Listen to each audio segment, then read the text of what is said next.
Hello.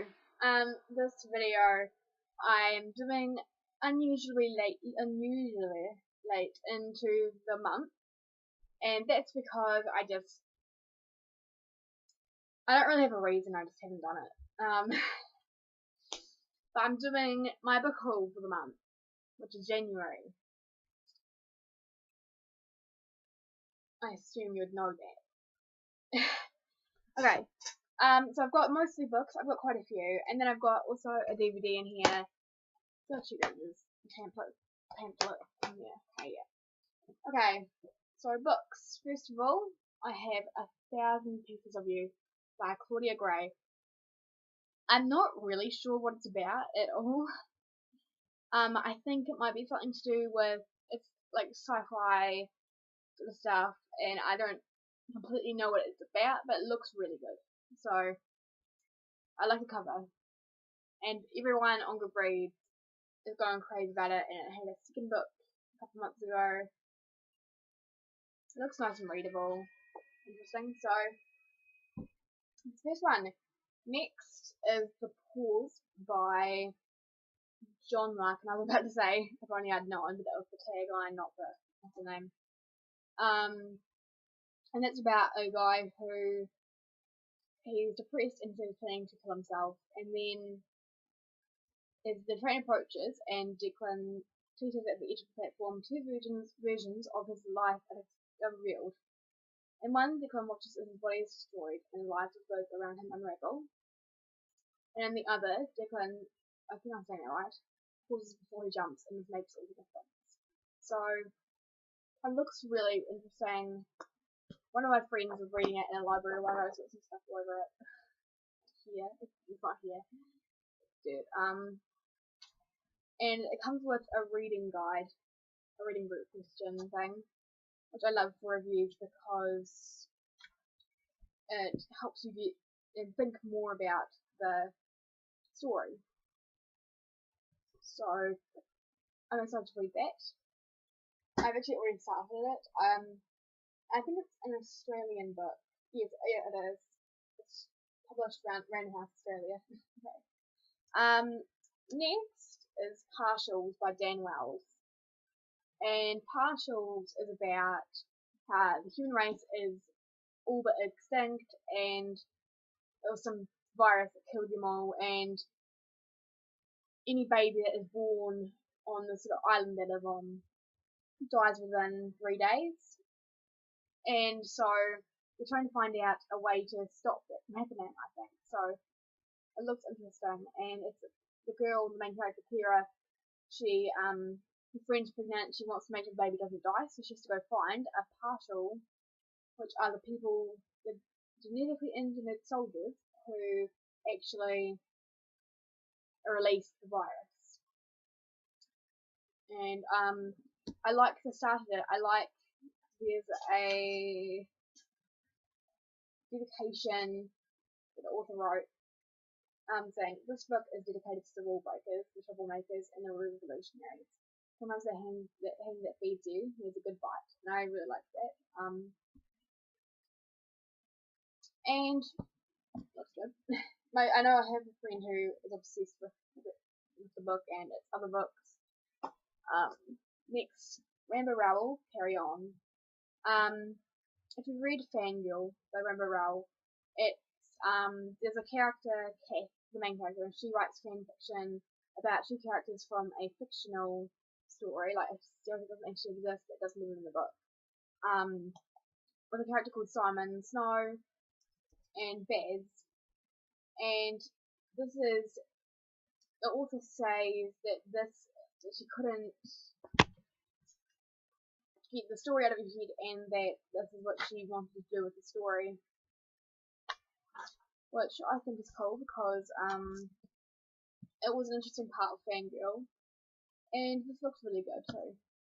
I've read bits of it. I've flipped through pages and read little bits of it, which I shouldn't do, I do anyway. Next, the Manifesto on How to Be Interesting by Holly Bourne. I have read another book by Holly Bourne before called Am I Normal Yet? And it's very good. This one as well looks very, very interesting. It's basically about a teenage girl, Brie, and she's already a failed novelist, and she starts a project, and she writes a manifesto on how to be interesting, and it looks really interesting. I didn't mean to say interesting. No, but it looks really good. I've started most of the book here actually. I'm 7 pages in, but it starts on page 5. So I'm 2 pages into the story. Oh, and there's this in the cover. This is the manifesto on how to be interesting. I'm going to pinpoint exactly what it is that makes a person worth caring about, and then do it. I'll let you know how you get on. It's not going to be easy, but then interesting things never are they? I didn't see that word. Okay, let's set the book. Okay, next. Concentrate by William Sutcliffe. And I'm not 100% what this one's about, but I think it's something to do with these teenagers and an ADHD epidemic. And I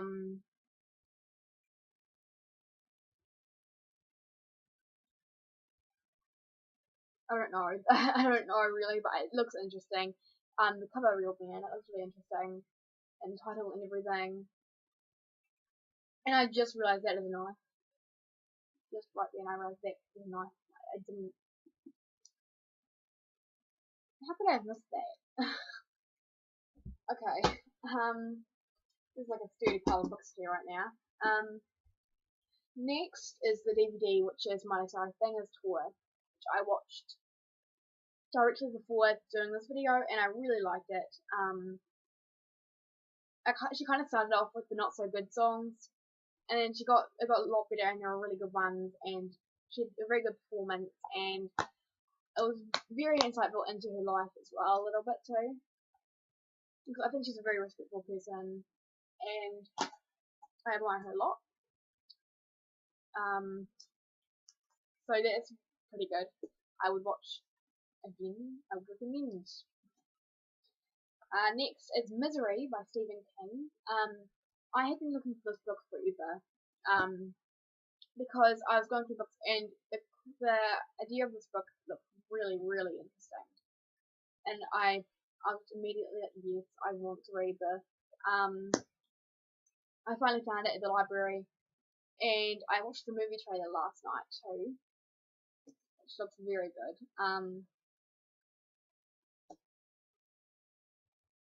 And I have started. I'm about 28 pages in, and this is the second Stephen King novel I've read.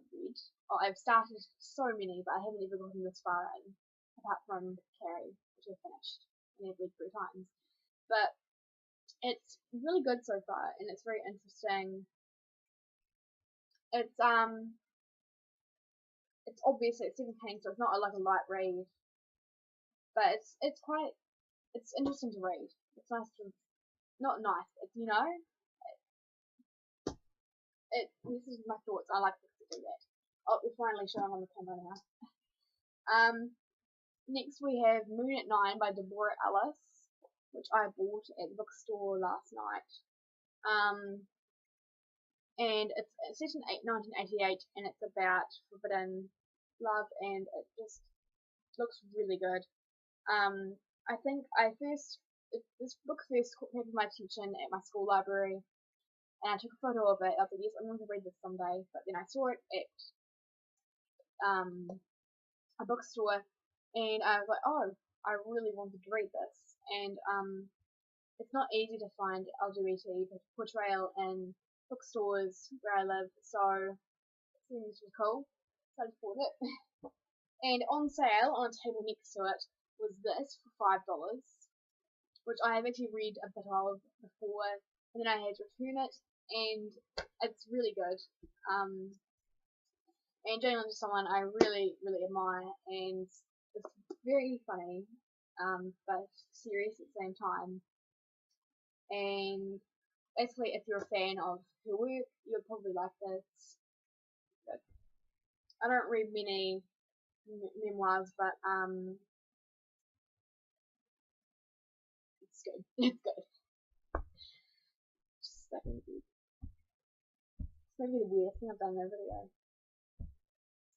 I should probably just, okay, last thing, I read this, Don't Judge Me, it is so good. I actually find that this book is a lot more insightful than it seems to be just from the front of it. I read it, and I love it. You should read it. I think everyone's read it, I don't know. I know at my school, we studied it in health class once. So, Dr. Seuss is good.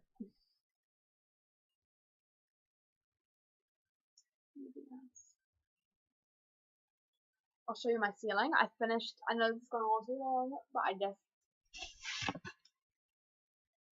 take that side. And it's covered entirely with quotes, mostly entirely. I probably have room for a couple more. If you have any good quotes, put them below in the comments. I'll read you a couple of my favorite ones. Things like What Wonderful Thing Didn't Start Out Scary by Isaac Marion. Also of them what is.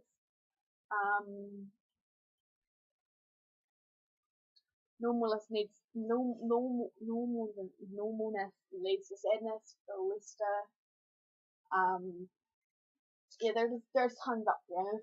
I think most of them are by 21 Pilots quotes. Actually, I'm kind of obsessed with 21 Pilots, but yeah, so if you have any good quotes, put a couple down in the comments, because I will look at them and I will decide if I want to put them up there, and if I do, I'll show you. Okay, thank you for watching.